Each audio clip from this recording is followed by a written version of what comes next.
Aloha and welcome to the Be Positive, Be Spontaneous, Have Fun Toastmasters District 49 podcast. Oh, it's a mouthful, but I love it. I'm your host, Laura Reid, and it is my pleasure today to welcome our guest, one of my Toastmasters mentors, Carole Wiedmeyer. Carole joined Toastmasters 25 years ago in Portland, Oregon, when she was embarking on a new career as a market researcher. She had just finished her master's in business administration with a focus in marketing after working in public relations and fundraising for many years. Although she was very enthusiastic about the idea of conducting research, she wasn't so excited about the prospect of delivering presentations. I'm sure some of you can relate. She credits Toastmasters with helping her to learn and polish her skills and even learn to enjoy the experience. One of her favorite memories is coming in third of three during a humorous speech contest. She earned her Advanced Toastmasters Bronze and Competent Leader Awards before taking a break. Carole moved to the Big Island of Hawaii in 2014 and decided, I'm so glad, to return to Toastmasters. Her motivation this time was different: to get out of the house, meet good people, and have fun. Since then, she has served as Waimea Toastmasters Club President and Kona Toastmasters and Area 12 Director. She recently completed the Presentation Mastery Path and is working on her second Motivational Strategies. In both her career and her Toastmasters journey, Carole has been very involved in helping various organizations successfully entice new audiences to try their product or service and enhance the repeat business and loyalty of existing customers. We have so much to learn from you, Carole. Welcome. Thank you. It's really my pleasure to be with you today, Laura. Thank you. Our first segment, this is something new we're testing out today. It is called Rapid Fire 5. Carole, okay. Are you ready? Are you ready for your Okay, I guess so. All right. Here we go, whether I'm ready or not. That's right. Here we go. Least favorite word. Least favorite word. I would say there's two different least favorite words. Despair, just as a concept, I really don't like the absence of hope. But one of my real things that I hate is when people use acronyms all the time. I feel like I'm on a personal mission to abolish all acronyms. Oh no, you got a big job ahead with Toastmasters then. I know. Awesome. All right. Favorite word. Well, the opposite of despair, of course, is hope. So I'm big on hope. I like always feeling like there's something to look forward to, even if things don't look so great. I feel like in the pandemic now, of course, we're now seeing a little bit of hope, and that's great. And then, Laura, I know that I do some writing also, and I took some of my recent writing and I put it in a word cloud to see what word popped up as the most frequent one. And it was friend. So I'm wondering if maybe that isn't really my favorite word. Oh, that's really beautiful. I love those word cloud things. I'm going to try that later. Beautiful. All right. What is your most used filler word? And so my most favorite filler word and so. And so That combo together. Yeah, I hear you. Sometimes separate, but a lot of times together. Yeah. And is to, it's a stalling tactic. And then I guess the so is just another form of stalling when you haven't quite gotten there with just the and. Yeah, it is. It is. All right. Most reoccurring nervousness symptom when speaking. I was thinking about this, and there, name one that I haven't had. I feel like when I got into Toastmasters, I was shaky and, lots of heart palpitations. I think the thing that really made me serious about it is that I'm a blusher. I have very pale skin, and it's really easy to see when I blush. At this point, I would say that most of the thing that really sticks with me is the heart or the racing heart kind of a thing, if I'm really excited. Yeah. Yeah. Well, that's kind of an adorable symptom. No. But yeah, I hear you. The To rapid you, heartbeat maybe. to all of us with you. All right. Thank you. Thank you for answering those. And Yeah, now we're going to dig a little deeper so we can hone in on some of Carole's sounds good. expertise in marketing. We're so happy that you're here to share some of that wisdom with us. And I think it's going to be very beneficial for a lot of our listeners trying to grow their clubs, right? I hope Right. so. So could you please walk us through the process of the potential buyer or new club member and how they make a decision to join? Sure, I would be happy to. I'm going to give you, with some slides here in a second, an overview of some theory in marketing that's been kind of debated through the years. So I'll be presenting you a simplified version of it, but I think there's some interesting nuggets that we can take away. And Mm. in marketing, I think it's always good to start with not thinking about what are the tactics and what am I going to be doing to reach people, but starting with who are the people and what is it that they need and where are they and what do they think. So let's take a stab at that. Fantastic.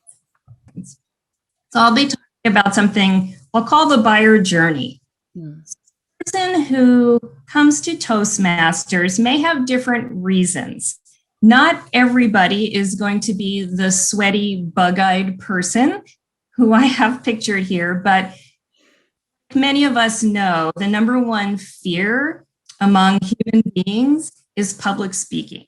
So, as Jerry Seinfeld said, if you're at a funeral, most people would rather be the guy in the casket than the guy giving the eulogy, right? So odds are good that somebody who is in need of Toastmasters had some level of nervousness or discomfort.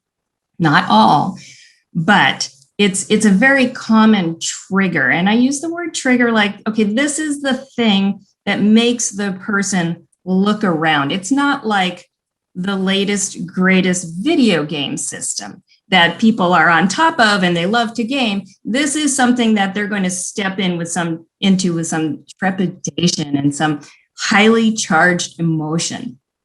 So just by definition, the Toastmasters potential target audience is reluctant to purchase or to join. They have gotten this far through their life without giving the eulogy or the toast at the wedding or the presentation at work. But now there's something that's pushing them into thinking they really should get better at it. So I think it's really important to understand that people come in oftentimes in a fairly emotionally charged state, and they're really looking for help that they can trust and feel comfortable with. So what do? Well, typically they, at some point, hopefully, become aware of Toastmasters. I use the term awareness to also encompass the concept of familiarity. So you will come into the experience with Toastmasters perhaps completely even unaware that it exists, but in order for you to consider it, you have to get more and more aware of it or more familiar with it. You have to visit a club, or you have to somehow read about it online or really start to understand more about it. And to do that, you often need repeat exposures. I think that's one thing that people who market just about anything struggle with, is that you really have to give people multiple opportunities to learn about your product or service or organization. You can't just say, well, here's Toastmasters, hope you can make it. Because a lot of people, particularly when they're in this more emotional state, need that encouragement to come in and that assurance that it's a safe place and it's going to be worth their time. Some people may be familiar with Toastmasters, but they may have an incorrect picture of it. They may think it's just for polished public speakers, right? They may know that it has something to do with public speaking, but that may be intimidating to them. I had a conversation the other day at the grocery store with the grocery store clerk because she asked why I was buying a whole bunch of gift cards. And I said, oh, they're volunteer thank yous for an event at Toastmasters. Oh, what's Toastmasters? Well, she had never heard of it. And when I mentioned it was a place where you can go and learn to be a better communicator and public speaker, she said, oh, that's not for me. I'm too afraid of it. And I tried to explain, no, actually, these are your people. This is the kind of place where people like you can come. So there's a lot to overcoming people's initial impressions, mistaken impressions often. So the next step, hopefully, is that people will actually consider buying your product or joining Toastmasters in our case. Oftentimes they've found other things, right, that they might also consider doing. Like maybe there's an app, or maybe there's a Dale Carnegie course, or maybe there's a Hawaii Community College class that they could take. Or maybe they just have a bunch of friends that they would pull together and practice giving their presentations or talks to. So at this point, people generally will, at least as far as this theory goes, is that they will narrow down their options and they will seriously consider. And this is the phase where people are usually trying out the thing if they can. The concept of trialability is really important in marketing, and Toastmasters really has this nailed. This is fantastic. We always invite people to come to as many meetings as they like, free of charge as a guest. And this is super great because a lot of times that's the thing that sells people on Toastmasters, is when they really can see what it's all about. And of course, you want people to feel motivated to actually join. Understand, of course, that a lot of people will be hesitant at first, and they may not only do something else, they may do nothing. And this is the phase where I think marketing in clubs could probably use a little bit of boost, actually asking for the sale. Not just telling people come back anytime as a guest, but what would it take for you to join? How can we help you to become a member of our club? Here's our club application. And really honing in and saying, this is a low risk purchase for you. You have everything to gain and it's very affordable. This is a great option for you. And this whole process wouldn't be complete if we didn't actually talk about existing members. Existing members are really so important to a club. I mean, I think everyone watching this or listening to this understands this. But from the marketer's point of view, the job isn't over once the person joins the club, right? You want people to stick around. It's a lot easier, honestly, to keep people around than it is to find new ones all the time to replace the ones who are leaving. Of course, you recognize that that's natural and you need to do both. But this is the argument for having a strong club to get people engaged in pathways right away, get them that opportunity to speak right away, hopefully encouraging them to get into leadership roles because that really can help with retaining people in your club. And when as you mentioned earlier, I joined Toastmasters originally in Portland, Oregon, and we had a DTM in our club who was really funny. And I loved one of the things he used to say is that people join Toastmasters because they can't talk, and then they stay in because they can't shut up.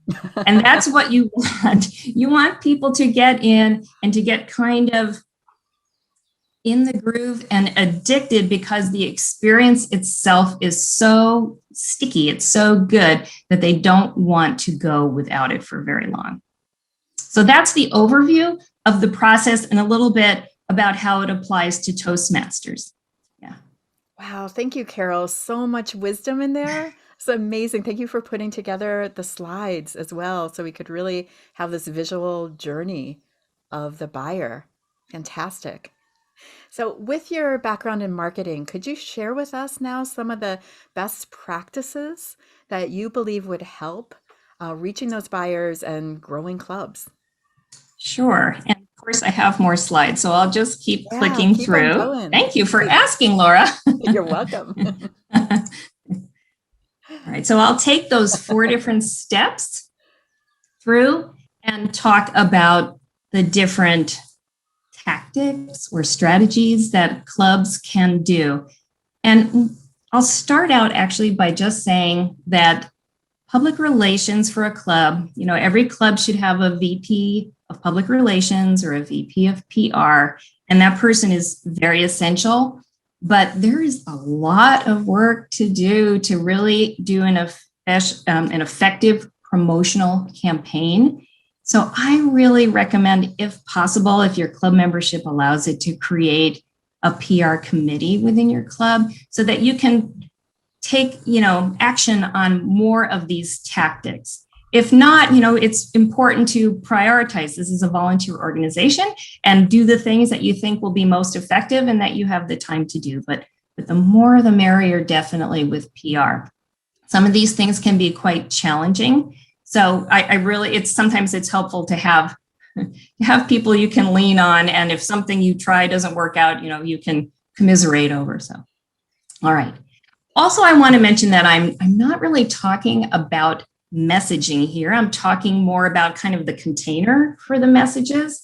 I want to just put a plug in that, of course, the Toastmasters International website is full of all kinds of resources. There's the brand manual. There are all the brochures and flyers and templates and PowerPoints and all sorts of things, but they also contain messages about confidence and leadership and finding your voice, and how all of that can be found through Toastmasters. And they've done just a beautiful job of this. So I would really recommend that clubs leverage this. Of course, personalize it to the extent that you need to or want to, but don't feel you have to reinvent the wheel because they've done such an excellent job. I'm going to be talking more about how to get those messages out there and how to start a two-way communication with people that might be your new members. And that's also another really important concept, is that you don't want to just be pushing information out to people. Obviously, this is the era of the internet, has been for a long time. And of course, we're Toastmasters. We want to speak and be listened to. So understand that the point of all of these tactics is to start a communication and a relationship with somebody. And that implies it's a two-way street. Okay. So with all those caveats said, in terms of awareness, a lot of times people hear about it from someone they know. It could be an employer, a coworker, a friend, a family member.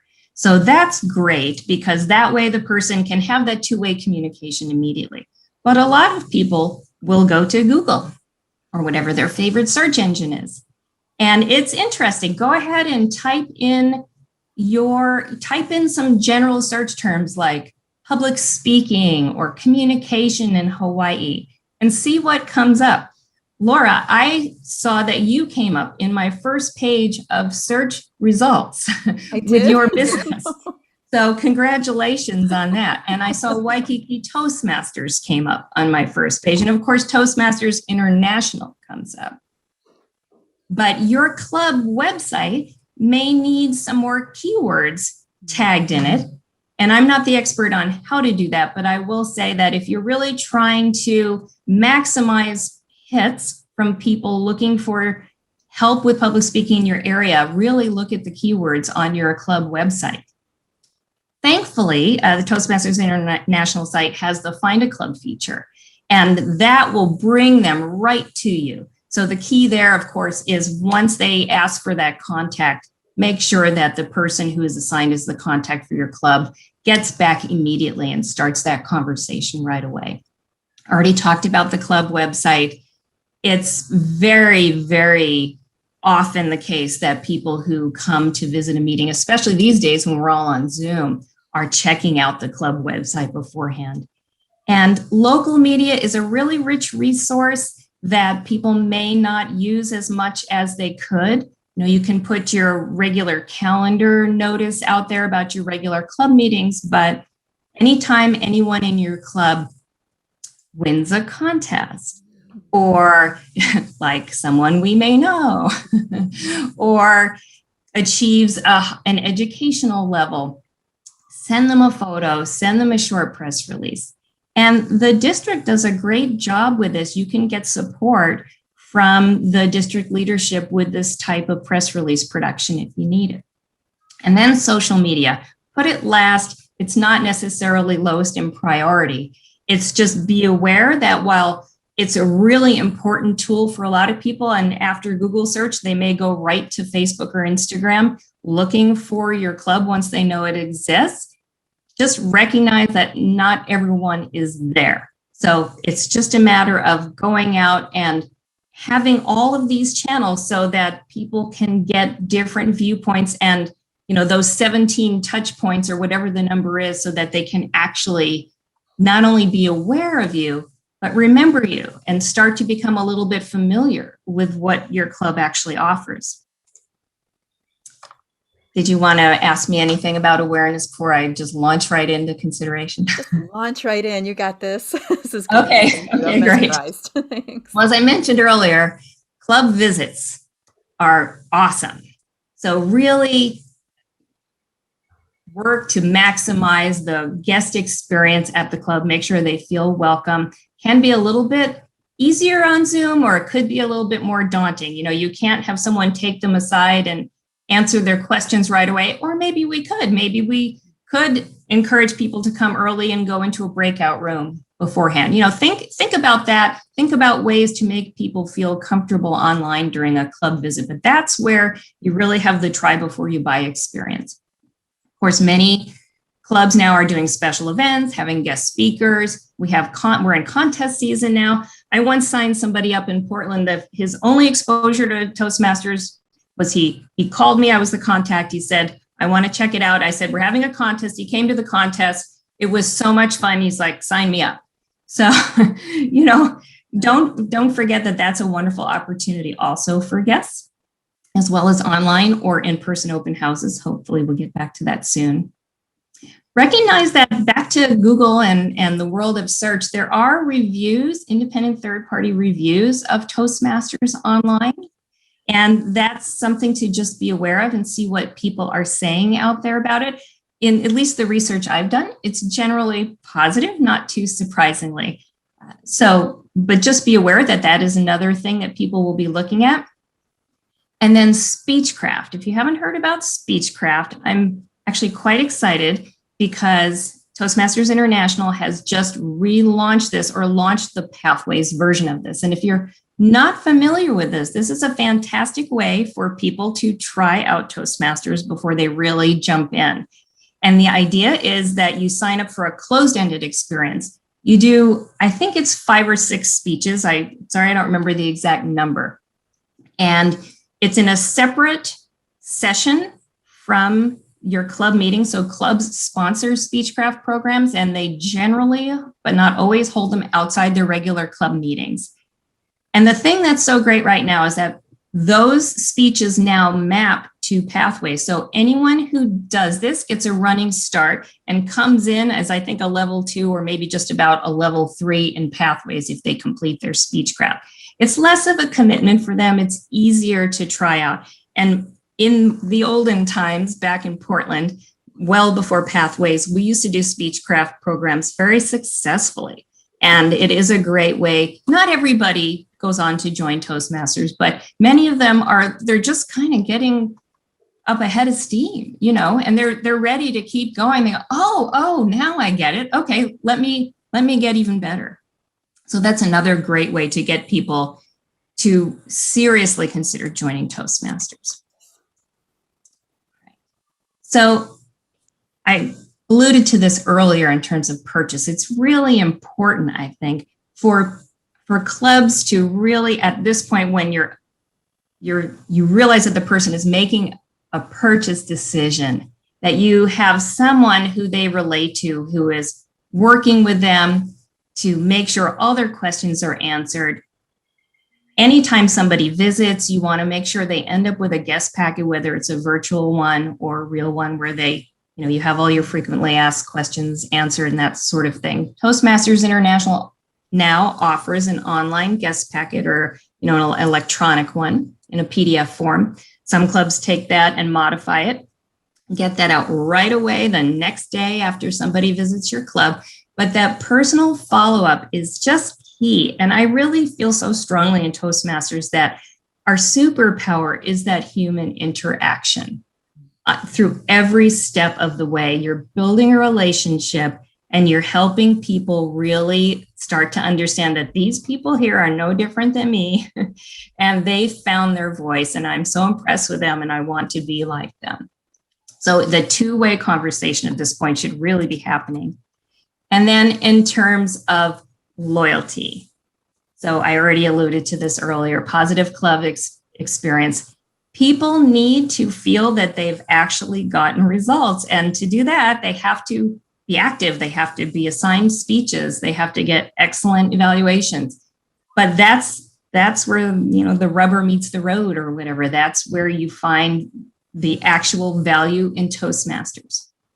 Also, relationships. At this point, Toastmasters has a certain glue in it in clubs and beyond clubs. And I think that's another thing that makes the experience sticky, is working together and sharing struggles with other people. And of course, if you can encourage people to take on a leadership role, that can also be very key. So I just would recommend that once people come in, that you continue that two-way conversation, you put out member surveys, you get feedback on the club experience, and you recognize people so that they really feel not only have they improved, but it's obvious and they feel rewarded for it and they can tell their boss. So that's my spiel on how people move through the process and the different things we can do. Many Toastmasters who will be listening to this know many of these things. Sometimes repetition is helpful, though. And sometimes it's important to think about how different things are important at different phases and really how that personal relationship becomes the glue. Wow. Carole, this is going to be so beneficial, I believe, to so many. And you're right. Some of these things we might know, but seeing it all laid out like that and just those really clear reminders, I think can really help, and inspire I hope so. Thank you so much. You mentioned that our superpower is that human connection with Toastmasters. And yet this past year, obviously, has been really different with that. We've had some of the things that I loved about Toastmasters, meeting everyone in person and, that kind of chit chat that happens and, just seeing everybody in person. That's been taken away from us. Try not to use this word. My son and I have this joke because there's this unprecedented, that word is it's just been so overused, at his school from his teachers and everybody. So every time we say it or hear it, we're just dying laughing. But I find, sorry, Riley, I need to use it. It's been unprecedented. These are unprecedented times. So walk us through how we can adapt, how we have been adapting, what's been working, to still have that superpower connection, even though everyone's been virtual. Well, I will start out by saying it ain't easy, but it's better than the alternative. Some businesses could not go online. If you provide food to people or a massage or some other type of service, you can't do it online. And we can. We can do almost everything. So I would really just keep in mind that we've done great. Toastmasters still exists.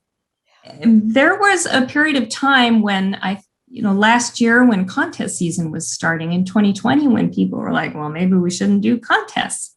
And now our online contests are so impressive. So I just want people to understand that maybe you feel frustrated with the online meeting experience, and you have every right to be. But many of us are still here, and some of us are actually finding that we've learned some things that we wouldn't, that we've been forced to learn. So I think there's been some value in that. So I'll start with some of the things that I think have been positive about this unprecedented last year. And one is that, remember the sweaty person with the bugged out eyes? I think it takes a little bit less nerve to show up on Zoom than it does to show up in person. And show up, turn off your camera, lay on your couch in your sweats and watch and be a little bit more like a fly on the wall. Maybe that's something we should offer to people. Come on in, be a fly on the wall if you would like. So just recognize that this online experience provides a certain amount of anonymity that maybe could be comforting to newer people. I also think people just generally now are more open to online experiences than they were in the past. Not every, some people, I definitely know members who are like, I'll be back when we're back in person. Until then, lots of luck with that. But in general, I think people have kind of stepped up and, Zoom happy hours and Zoom yoga classes and things that you wouldn't have ever done or very seldom done unless people were very, very far away. The other thing that I think has been an unexpected boon is that you can go to any club anywhere in the world as long as you are awake. I'm not saying as long as it's during your normal waking hours, but we've had people drop in to our Kona and Waimea Toastmasters clubs from Australia and Indonesia, not to mention the East Coast of the US. So it's really expanded, I think, our sense of community in Toastmasters. And it's really been eye-opening. It's really interesting to see how other clubs do things sometimes. One of the clubs I visited was in Virginia, and one of the ways that they dealt, I love this, with this lack of, or loss, I guess, of personal exchange is after their meetings, they just left the Zoom open for anyone who wanted to stay and eat dinner together. Oh. I know. And at Waimea Toastmasters, it's an evening group, and many of us would often go out for dinner afterwards. And we've never implemented that, or maybe a couple of people have a couple of times since we've all been doing this online.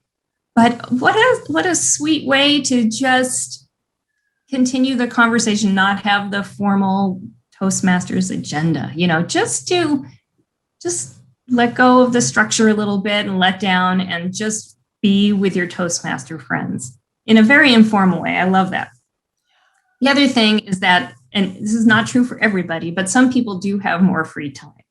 They are home more. They're maybe not out doing certain things. Some people got laid off. Many people lost their jobs and are looking for ways to improve themselves and enhance their value on the job market. So, maybe more people are looking for something like this and have the time to pursue it now.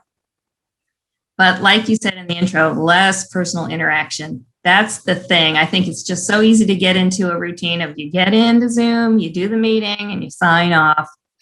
And, you can have some really great meetings, but particularly I think for newer members who don't have those experiences with people and those relationships already developed, I think there's a big hole.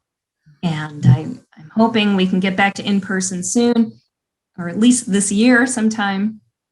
And I think maybe clubs need to come up with ways to, make it a little bit easier for those informal interactions to occur. I don't know. What do you think? No, I love that. I love how you took despair, changed it into hope. And I love the concept too of offering visitors a fly on the wall experience, that they don't have to be, because not everybody is comfortable right away, even with Zoom. And they might fear being asked to speak when they're not quite ready yet.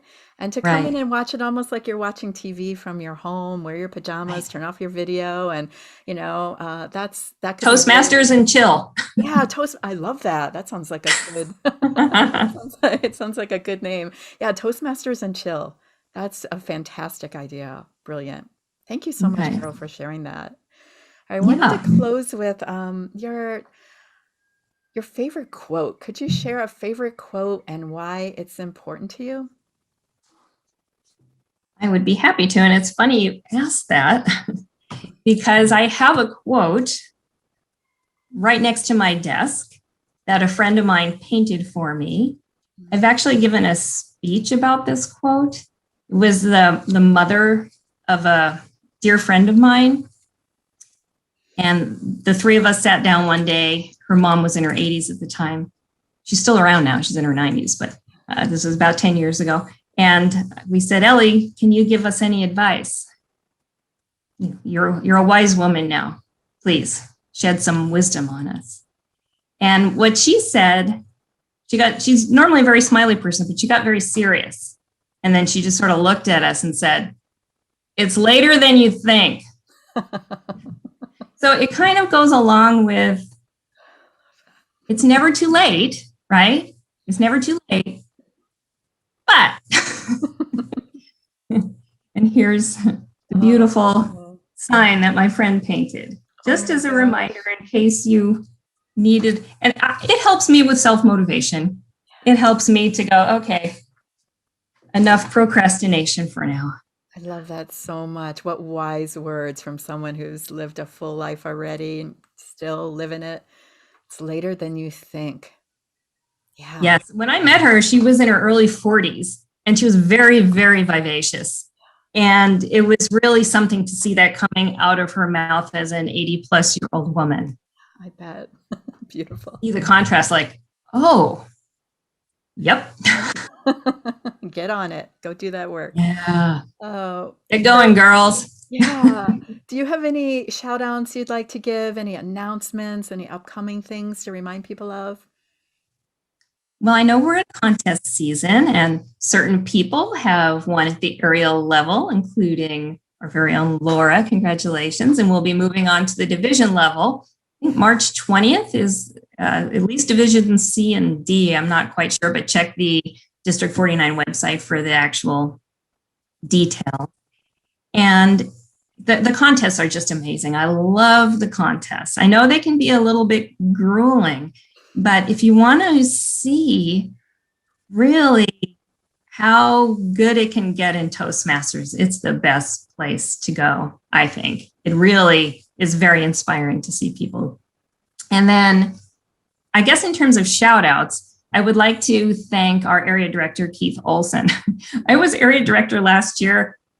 And, at the end of the year, the pandemic was coming on and everything was changing. And I thought, we need somebody who can handle this, who can figure all this technology out. And I don't want it to be me. And Keith has just so graciously stepped up and helped not just our area, but the whole district, and done it in such a pleasant, helpful manner. And in addition to being a fantastic Toastmaster and speaker. So I just want to thank you. Beautiful. Thank you so much. Wow, yeah. Carole, I can't thank you enough for appearing on this podcast, putting so much work into it to deliver this content that I think is going to be extremely helpful, inspiring to people watching this. Thank you so much for being our guest today. Oh, thank you. It went really fast. I know. I hope you had fun. Do you have fun? Yes. Yeah. Fantastic. Always fun to be with you. Oh, thank you so much. Thank you all for listening, for supporting this. I want to give a special shout out to Slava, who does all this work behind the scenes to bring this to you.